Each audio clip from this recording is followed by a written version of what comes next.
And so tonight, I wanted to shed some light on a very misunderstood area, and that is concerning Islam, slavery, and African people.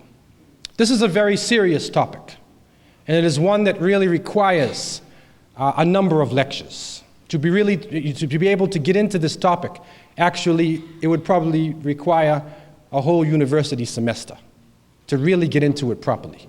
What I want to do tonight is to really sort of like give you an overview and maybe let you understand something about this area from the horse's mouth, as they say, or from the primary source, from a Muslim.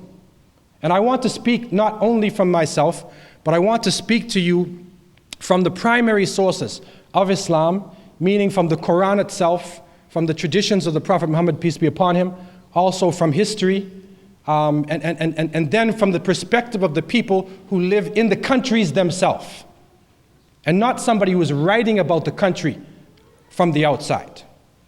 In the beginning, I think it is very important for you to understand, when we are talking about Islam itself, we are not talking about a Middle Eastern group.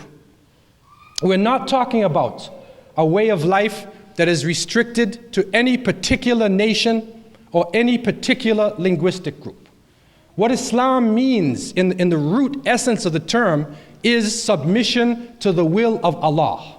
And when we say Allah in Arabic, you can translate that into every language.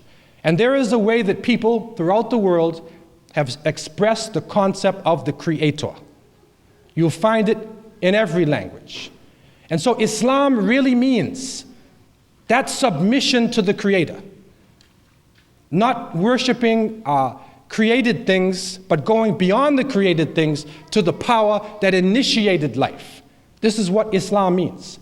Right now there are over 1 billion Muslims in the world today. The latest census coming out of Egypt is 23.1% of the Earth's population. There's over 70 million Muslims in China, over 60 million in the former Soviet states.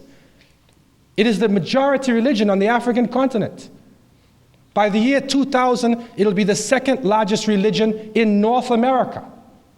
So this is not a restricted way of life.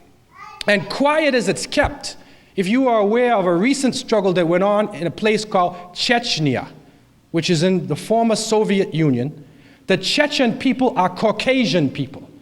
They come from the Caucasoid Mountains. And so those old racist definitions in terms of dividing up people into Negroid, Caucasoid, Mongoloid, those racist definitions, if you are using those definitions, Chechens are Caucasians. And they led one of the most intense Islamic struggles that we have witnessed in the second half of the 20th century. They have a long tradition of Islam. So what I am trying to say is that Islam is not a racial thing, but Islam is that feeling of submission that expresses itself in the individual and then within the nation, within the collective. This is really what I mean by Islam. And just to wrap up that definition, according to Muslims, over 124,000 prophets and messengers came to every nation and every tribe.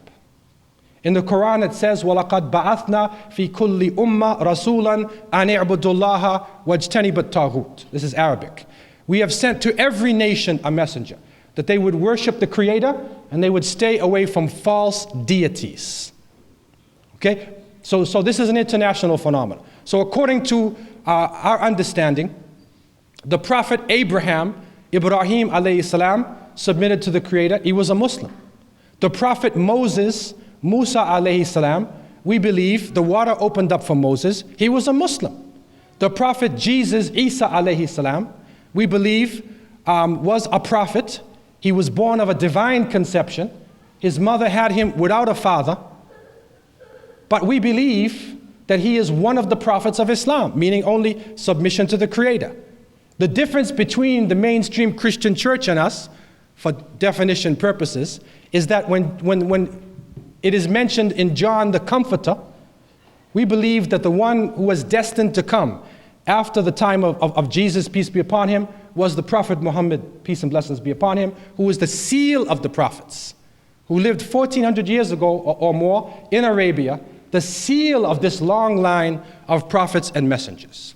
And so when we talk of Islam, we are speaking about monotheism.